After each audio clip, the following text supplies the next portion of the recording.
एक बार फिर से एसएससी एमटीएस का प्रीवियस ईयर पेपर हम डिस्कस करने वाले हैं। कल की वीडियो में हमने डिस्कस करता 26 जुलाई 2022 का शिफ्ट 3 वाला पेपर, और आज हम उसी दिन का 26 जुलाई 2022 का शिफ्ट 2 वाला पेपर डिस्कस करने वाले हैं। ये क्वेश्चंस वो हैं जो जनरल अवेयरनेस के सेक्शन में आपसे पूछे गए थे, तो वो सभी क्वेश्चंस हम यहाँ पर कवर करने वाले हैं। वीडियो को आपको एंड तक देखना होगा।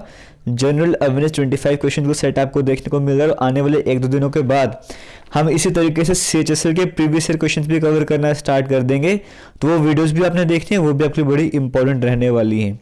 वन बाय वन डिस्कस करते हैं। फर्स्ट क्वेश्चन आज का आपके सामने स्क्रीन में चल रहा है। यहाँ पर कहा गया है, which of the following amendment act incorporated Dadar Nagar Haveli in the union of India union territory. Simple language में कहा, दादर नागर हवेली को यूटी बनाया गया था। कौन से अमेंडमेंट एक्ट के बाद ऐसा हुआ था? क्या वो 10th अमेंडमेंट एक्ट था, 14th अमेंडमेंट था, 12th वाला या 19th अमेंडमेंट एक्ट था? कौन सा अमेंडमेंट एक्ट था, आपसे ये पूछा गया है। तो यहाँ पर आपको करेक्ट आंसर बता दें, ऑप्शन नंबर ए बिल्कुल सही आंसर हो जाएगा। 10th अमेंडमेंट एक्ट जो कि 1961 में आया था, उसके अकॉर्डिंग इन्हें यूटी बना दिया गया था, तो आपका option number A correct answer हो जाएगा। 14th की बात करें, 14th के हिसाब से पौंडीचेरी को यूटी बनाया गया था।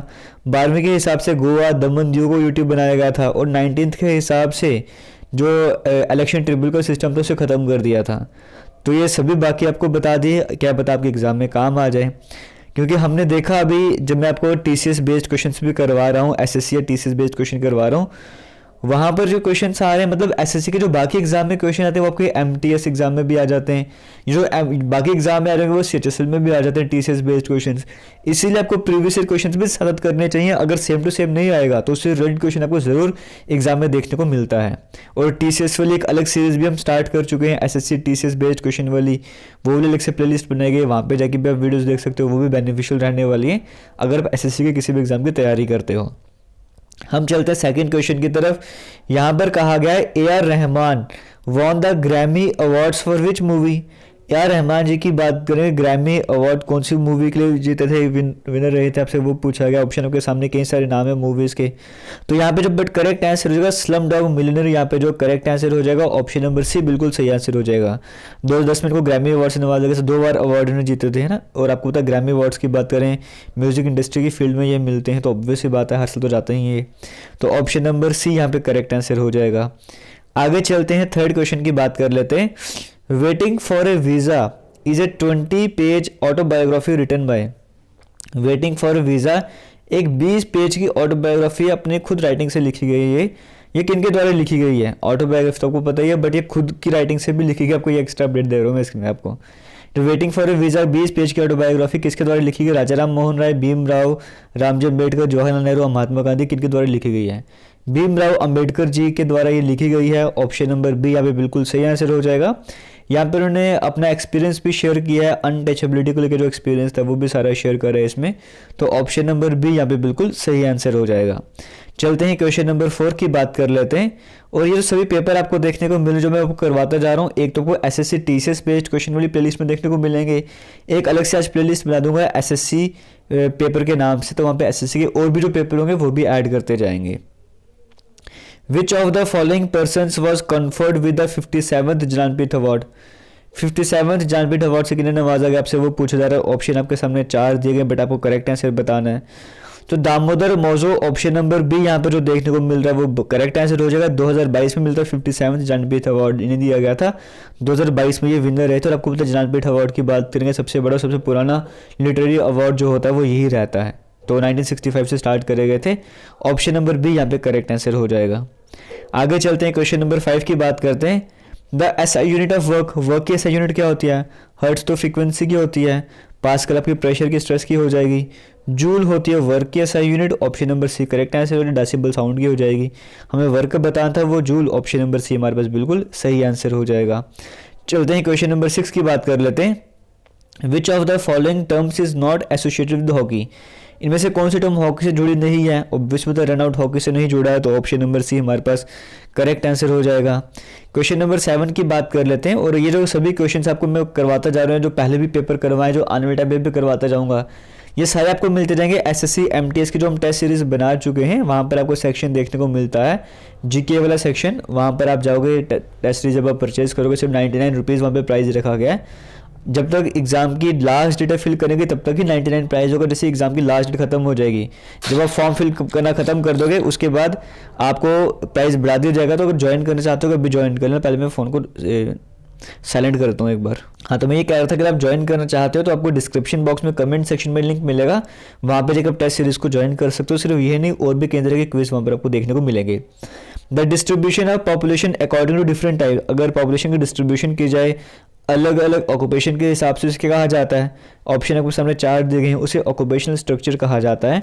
ऑप्शन नंबर सी यहाँ पे करेक्ट आंसर हो जाएगा। क्वेश्चन नंबर 8 की बात करेंगे, कहा गया dash is use to get rid of indigestion. Indigestion से छुटकारा पाना है तो क्या यूज करेंगे? एंटीसेप्टिक, ये एनाल्जेसिक या एंटासिड या फिर एंटीबायोटिक, इनमें से क्या यूज करा जाएगा? तो एंटीसेप्टिक वगैरह या एंटीबायोटिक तो बैक्टीरिया के लिए एंटासिड यूज करा जाएगा। ऑप्शन नंबर सी हमारे पास करेक्ट आंसर हो जाएगा। Which Indian Olympian is associated with golf.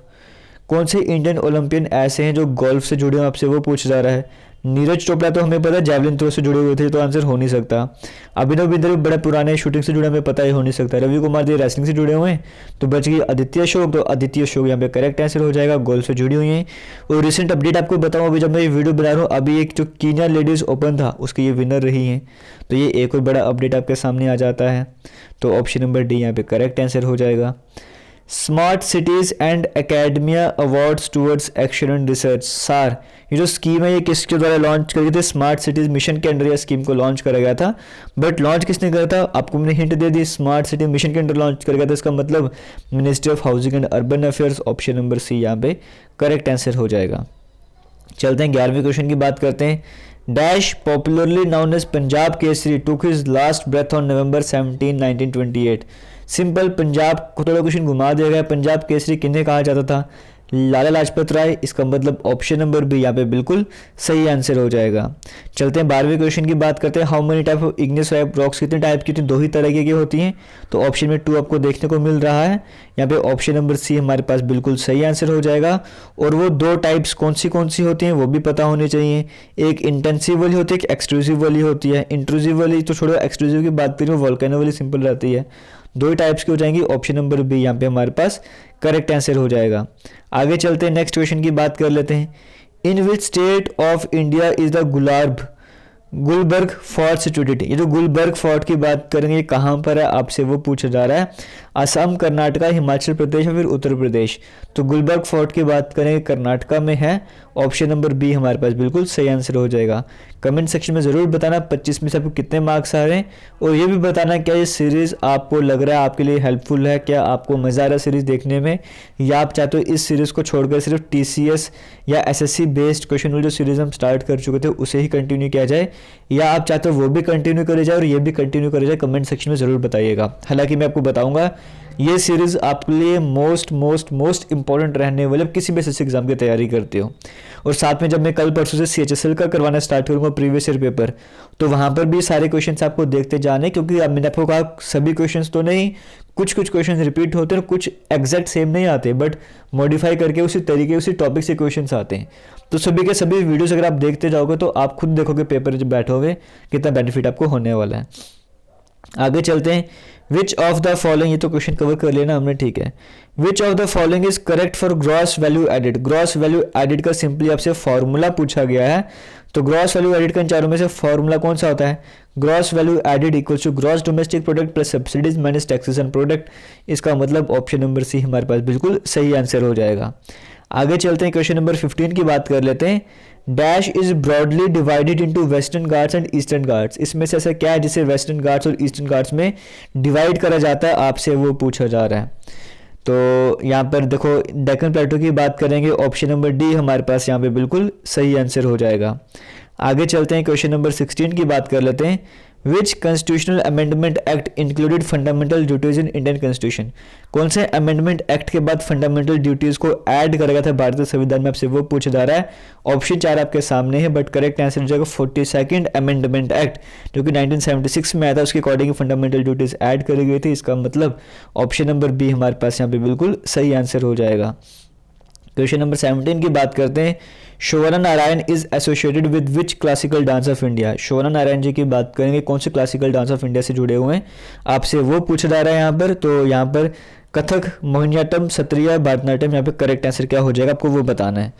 तो कथक यहाँ पे करेक्ट आंसर हो जाएगा, ऑप्शन नंबर ए बिल्कुल सही आंसर हो जाएगा। कथक डांस फॉर्म से जुड़े हुए हैं और पद्मश्री से भी इनको दिया गया, 1992 में दिया गया। तो ये सारी डिटेल्स आपको पता होनी चाहिए। और जो क्लासिकल डांस फॉर्म है, बाकी डांस फॉर्म है, या जो आर्ट एंड कल्चरल टॉपिक है, इसकी 3-4 वीडियोस हम ऑलरेडी अपलोड कर चुके हैं। और भी जीके की सारी वीडियोस अपलोडेड जीके वाली प्लेलिस्ट में, आप वहाँ पे जाके जीके की और वीडियोस को देख सकते हो, क्योंकि सबसे ज़्यादा इंपॉर्टेंट सेक्शन आपके लिए जीके और इंग्लिश ही रहने वाला है अगर आपको मेरिट में आना है। तो इस पर जितना फोकस हो सकता है उतना फोकस आपको करना पड़ेगा। क्वेश्चन नंबर 18 की बात करते हैं, आपसे कहा जा रहा है queen Rudramadevi belong to which dynasty of India. जो क्वीन रुद्रमादेवी की बात करेंगे, कौन सी डायनेस्टी को बिलोंग करते हैं, आपसे वो पूछा जा रहा है। 4 नाम आपको सामने दिए गए, बट जो करेक्ट आंसर जो वो केकेटिया डायनेस्टी हो जाएगा। ऑप्शन नंबर ए यहाँ पे बिल्कुल सही आंसर हो जाएगा। जो डेक्कन प्लेटू वाली साइड की ये महारानी हुआ करती थी और 1263 से लेकर 1289 का टाइम पीरियड इनका था। तो ऑप्शन नंबर ए बिल्कुल सही आंसर हो जाएगा। आगे चलते हैं, क्वेश्चन नंबर 19 की बात कर लेते हैं। In which state of India is the Mahotsav festival celebrated every year. ये जो फेस्टिवल है हर साल कहाँ पे सेलिब्रेट कर जाता है, मई के फर्स्ट वीक में सेलिब्रेट कर जाता है, कभी 3 दिन कभी 4 दिन का चलता है।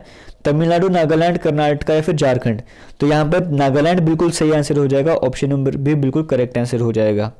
और आपको बताना चाहूँगा इसे रिवाइज करने का सबसे बेस्ट तरीका क्या है। एक तो आप टेस्ट सीरीज ज्वाइन कर लो, क्योंकि अभी 99 रुपीज़ प्राइस चल रहा है, बेनिफिट रहने वाला आपके लिए। उसमें आपको ये सब तो मिलते ही रहेंगे, साथ ही साथ और भी क्विज वहाँ पर मिलते रहेंगे। जितने क्विज आप अटेम्प्ट करोगे उतना बेनिफिट आपको मिलने वाला है। एक क्विज आप मल्टीपल टाइम अटेम्प्ट कर सकते हो। जैसे फॉर एग्जाम्पल आपने ये क्विज आज अटेम्प्ट करा, या 5 क्विज आपने आज अटेम्प्ट कर ली, या 3 क्विज आज अटेम्प्ट कर लिए। एक हफ्ते के बाद उन तीनों को दोबारा से करो, दूसरे हफ्ते में दोबारा से करो, तो उस सबकी रिवीजन होती जाएगी, क्वेश्चन आपको याद हो जाएंगे। और ये सभी इतने इंपॉर्टेंट क्वेश्चन आप खुद ही देखोगे जब आपको पेपर सामने आएगा, कितने क्वेश्चन सेम टू सेम या इससे मिलते जुलते क्वेश्चंस आपको एग्जाम में देखने को मिलेंगे। आपको खुद ही चेंज देखने को मिलेगा। एक बार सीरीज को कंटिन्यू करते रहना। आगे चलते हैं, गुरु बिपिन सिंह जी की बात करेंगे। संगीत नाटक अकेडमी अवार्ड दिए थे 1966 में। ये टीचर थे, कौन से डांस फॉर्म के टीचर थे, कोरियोग्राफर वगैरह भी हैं, बट कौन से डांस फॉर्म के टीचर थे आपसे वो पूछा गया। ऑप्शन आपके सामने 4 हैं, भरतनाट्यम, उड़ीसी, कथक या फिर मणिपुरी। यहाँ पे करेक्ट आंसर क्या हो जाएगा। यहाँ पे जो करेक्ट आंसर हो जाएगा वो हो जाएगा हमारे पास भरतनाट्यम थे, उड़ीसी, कथक या फिर मणिपुरी हो जाएगा ना। मणिपुरी यहाँ पे करेक्ट आंसर हो जाएगा, ऑप्शन नंबर डी बिल्कुल सही आंसर हो जाएगा। चलते हैं आगे, नेक्स्ट क्वेश्चन की बात कर लेते हैं। Which of the following pair of name of ruler empire is correctly matched. कौन सा पेयर ऐसा जहाँ पे नेम रूलर का और उनके एम्पायर करेक्टली मैच है। फर्स्ट में कहा गया महापद्मनंदा और एम्पायर था मगध एम्पायर। सेकंड में कहा गया अजात शत्रु और एम्पायर था मौर्य एम्पायर। महापद्मनंद तो ठीक है, लेकिन अजात शत्रु मौर्य एम्पायर में तो आते नहीं थे, है ना। अजात शत्रु की बात करेंगे, ये हमारे पास उसमें आते थे, हर्यंका डायनेस्टी में आते थे ना। तो हर्यंका डायनेस्टी वहाँ पे करेक्ट आंसर हो जाना था यहाँ पर। चलिए यहाँ पे थोड़ी सी ब्रेक लगा दी थी, बट फिलहाल हम ये वाला क्वेश्चन कवर कर रहे थे कि आपको कहा गया था कि कौन सा name of ruler empire correctly match है। तो यहाँ पे देखो आपको बताया, अजात शत्रु के बारे में बताया था। अजात शत्रु तो मौर्य एम्पायर को बिलोंग ही नहीं करते थे, ये हर्यंका डायनेस्टी को बिलोंग करते थे ना, यानी कि मगध एम्पायर में आते थे। तो सेकंड वाला तो करेक्ट मैच नहीं है, लेकिन फर्स्ट में बात करेंगे महापद्मनंदा और मगध एम्पायर, तो बिल्कुल मगध एम्पायर में जो नंदा डायनेस्टी थी उसमें महापद्मनंदा थे। तो फर्स्ट वाला मैच बिल्कुल सही है, इसका मतलब यहाँ पे ओनली 1, ऑप्शन नंबर ए हमारे पास करेक्ट आंसर हो जाएगा। आगे चलते हैं, क्वेश्चन नंबर 22 की बात कर लेते हैं। Which of the following is a rabi crop. इनमें से कौन सी क्रॉप ऐसी जो राबी की कैटेगरी में आती है, आपसे वो पूछा जा रहा है। तो देखो राबी क्रॉप की बात करेंगे, विंटर क्रॉप के नाम से भी जाना जाता है। और इसमें अगर ऑप्शन के हिसाब से देखा जाए तो ग्राम, ये जो आपको देखने को मिल रही है क्रॉप, ये आ जाएगी हमारे पास कौन सी, राबी क्रॉप की कैटेगरी में। बाकी बारले, बाजरा वगैरह सब कुछ इसी में आ जाता है ना। तो दूसरी जो थी आपको राबी क्रॉप के अपोजिट में समर क्रॉप्स होती हैं, तो वो कौन सी होती हैं, अगर पता है तो कमेंट सेक्शन में बता दो, हालांकि आसान रहने वाला है। Which of the current affairs से क्वेश्चन आया हुआ था। Which of the following countries had a higher average population density than India in 2020 as per. कौन सी कंट्री ऐसी जहाँ की एवरेज पॉपुलेशन डेंसिटी इंडिया से ज़्यादा है। ये जो सर्वे के द्वारा करा गया था, आपसे वो पूछ रहा, तो आंसर था इसका बांग्लादेश, ऑप्शन नंबर बी यहाँ पे करेक्ट आंसर हो जाना था। और हमारा इंस्टाग्राम पेज, हमारा फेसबुक पेज जेके लेटेस्ट इन्फो के नाम से, आप वहाँ पे जाके हमें फॉलो कर सकते हो। कुछ भी पूछना चाहते हो आप हमसे पूछ सकते हो, जेके लेटेस्ट इन्फो पर आपको जाना है। क्वेश्चन नंबर 24 की बात करेंगे। When Alivardi Khan died in 1756, जब अलीवर्दी खान की डेथ होती है 1756 में, तो बंगाल का नवाब किन्हें बनाया जाता है, आपसे वो पूछ रहा है। सिराजुद्दौला, ऑप्शन नंबर ए यहाँ पे करेक्ट आंसर हो जाएगा। और आज के लास्ट क्वेश्चन की बात करेंगे। ये क्वेश्चन आपके लिए होम टास्क है, क्वेश्चन आपके सामने स्क्रीन में चल रहा है, आराम से क्वेश्चन पढ़ लो, ऑप्शंस देख लो और बता दो इस क्वेश्चन का करेक्ट आंसर क्या रहने वाला है। ये भी आपके एग्जाम में आया हुआ है। तो 25 क्वेश्चन का सेट जो था वो हमने कंप्लीट कर लिया है। बाकी आपको मैं बता चुका हूँ, आपको ये जो टेस्ट है क्विज़ की फॉर्म में ही रखा गया, कोई पीडीएफ वगैरह नहीं है इसका, ये इसी क्विज़ की फॉर्म में रखा गया है अपनी एप्लीकेशन वगैरह पर। आप वहाँ पे जाके से कभी भी जाके अटेम्प्ट कर सकते हो, तो आपकी तैयारी अच्छे से हो जानी है। तो फिलहाल करेंगे वीडियो का, मिलेंगे नए वीडियो में, तब तक के लिए थैंक यू, जय हिंद।